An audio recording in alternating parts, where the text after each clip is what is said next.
all of the other opportunities that CTFF has offered, it truly did help me be able to vision myself as an educator and a leader. It allowed me to be more confident in the way how I acted in the classroom, but it also allowed me to grow as a person.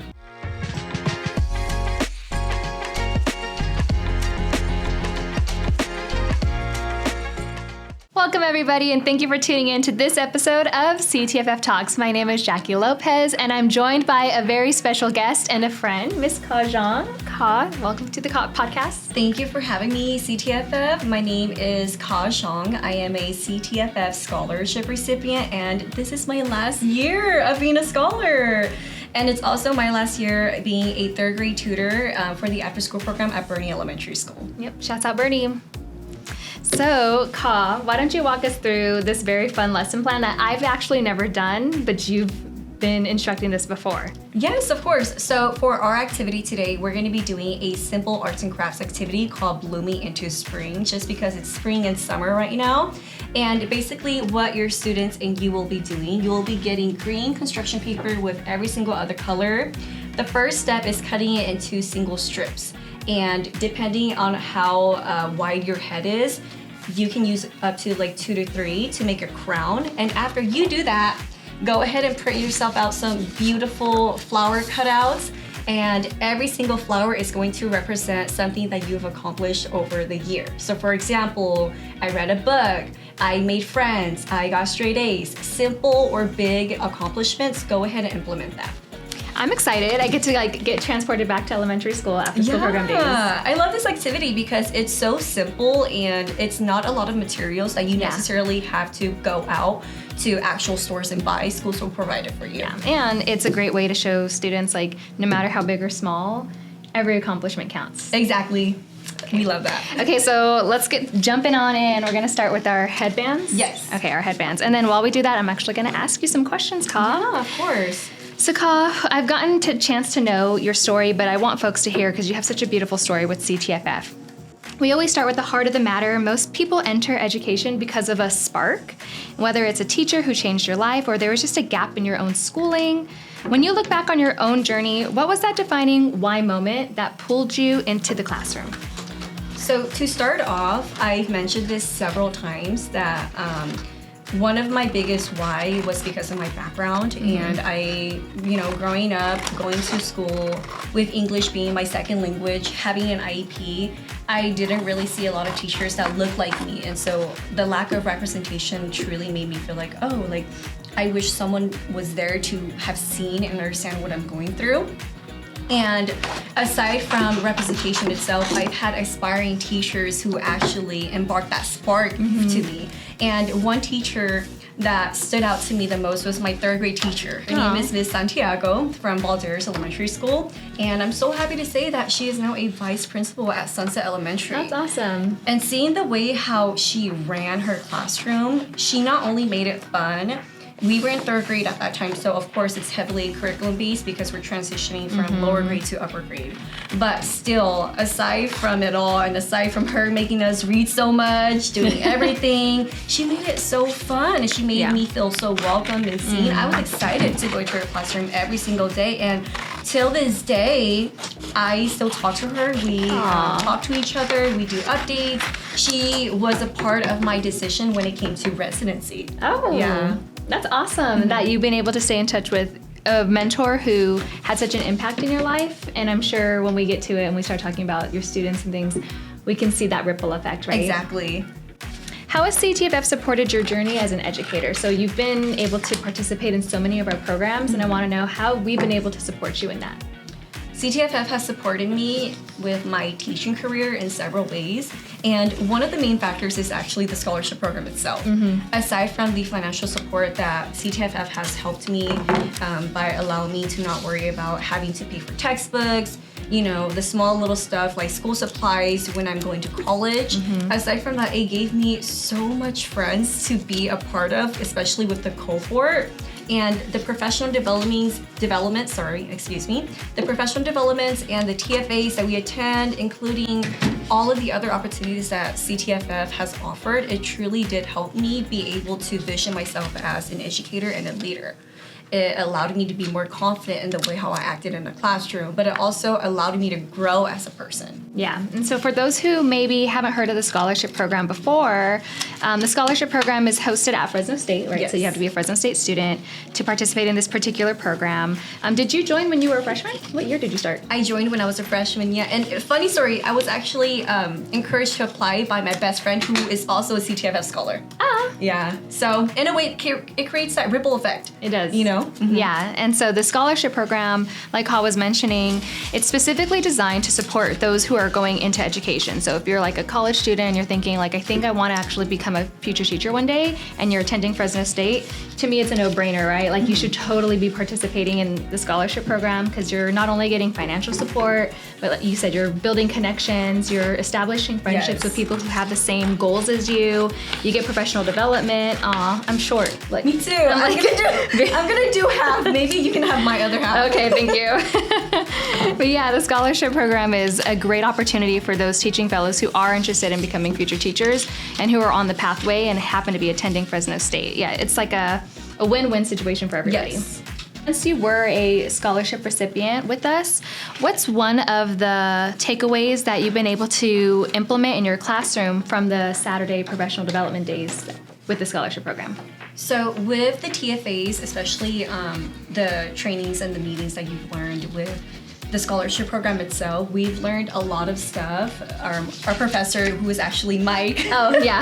Mike has actually taught us so much stuff, and we dove into a lot of stuff that includes, learning how to run a program in itself. Mm-hmm. But something that truly just stood out to me was when we had learned about social emotional learning. Mm. And when it came to social emotional learning, in that specific classroom, we also learned how to include in our SDC kids. Mm-hmm. And so the heavier curriculum when it comes to helping them stay on track, prepping them for SBAC, prepping them for iReady, they may be a little behind of that, and that's okay because everybody works at their own pace.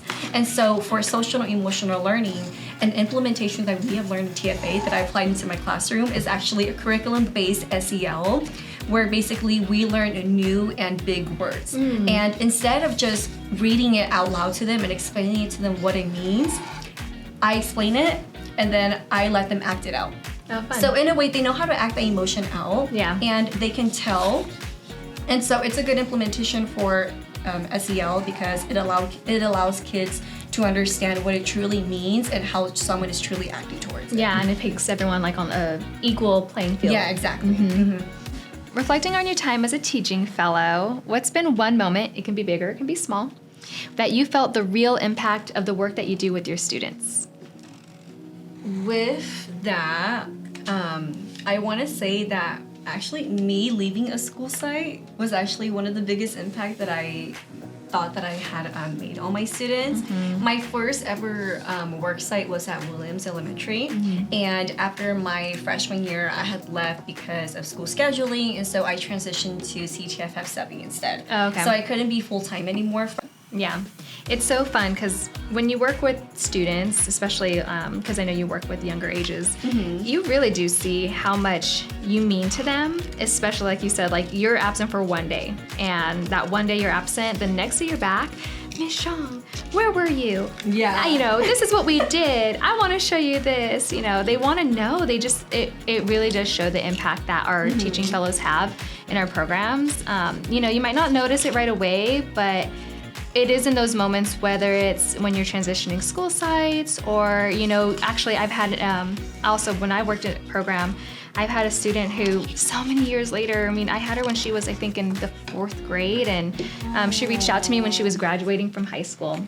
Which, that just shows you I'm dated, but she reached out and she just wanted to let me know, like, she never forgot about me and that I, had an impact in her life, and she kind of brought up some of the memories that we had created together, and it meant so much because that was just one student of how many students do we get to see during our times in after-school program. So the impact's there, and we don't always get to see it immediately, but to your point, like when it's time for transition or summer break, I think that's when our students really get to express themselves. Exactly.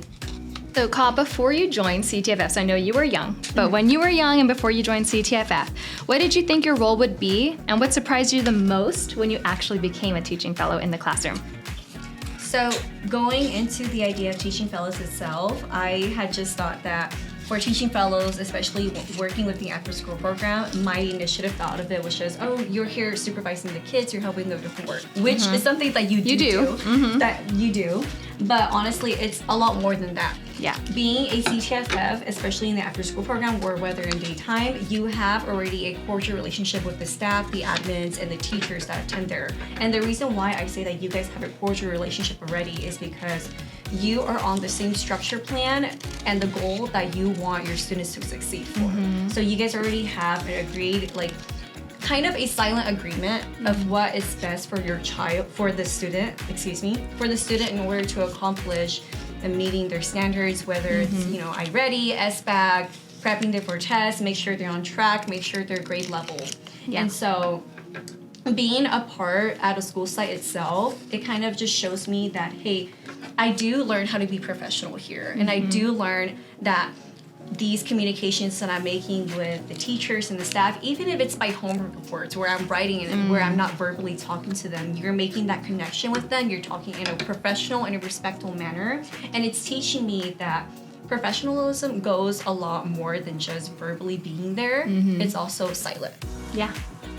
Yeah, it's so important that our teaching fellows recognize the opportunities they have when making connections with the admin at their school site, because if this is a career opportunity that, we're interested in, you've already established great networking relationships. So that teacher, that educator, that admin might be able to write you a letter of recommendation. They might be able to be somebody you put when you're applying for your residency programs or if you're applying for college for the first time again. Those relationships are already built in and they're established. You don't have to start from the beginning. Exactly. To wrap up our time together, what would your words of wisdom be to someone who's watching, who wants to be an educator but hasn't applied yet to work for CTFF?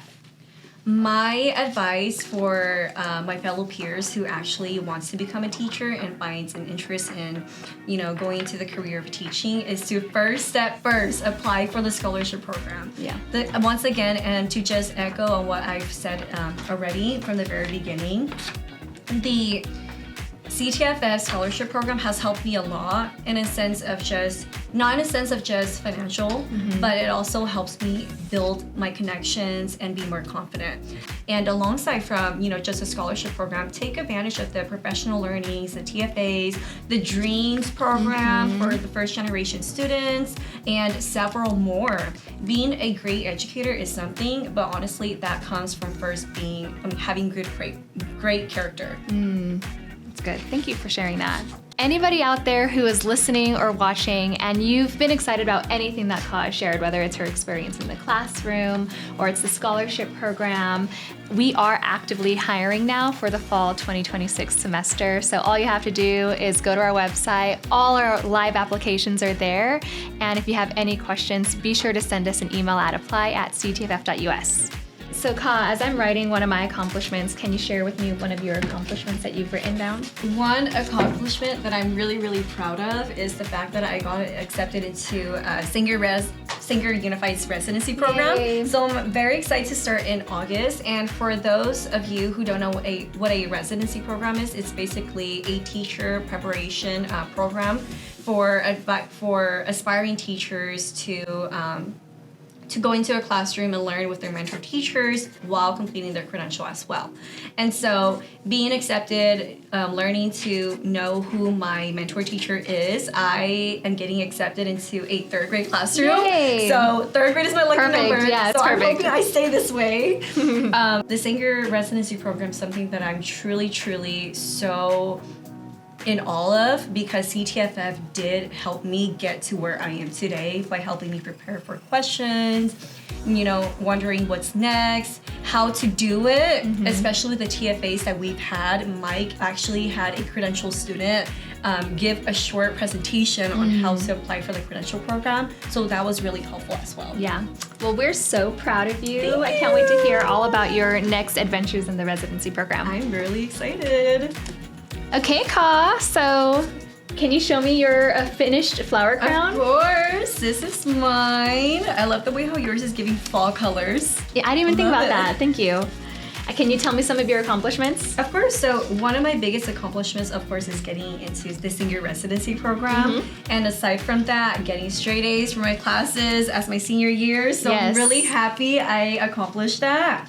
And something that I'm really happy to share is that this year I actually played White Elephant with my kids. Oh, so it was really fun. That is fun. Yeah. I have a few things on mine. I put that I met some wonderful teaching fellows like you and Lizbeth, so that's been a huge accomplishment for me this year. I said that I've been able to make improvements on my backyard at my house because that's always an ongoing project. And probably the most big one that I have is I'm growing a little baby. So that's my accomplishment that I put on my flower crown. Want to try them on? Yes. Okay, let's see. Cute. Did we get the proportions right? I think we did. Yeah, I think it's so. always nice to have room. Ready? Let's pose. 1, 2, 3, pose.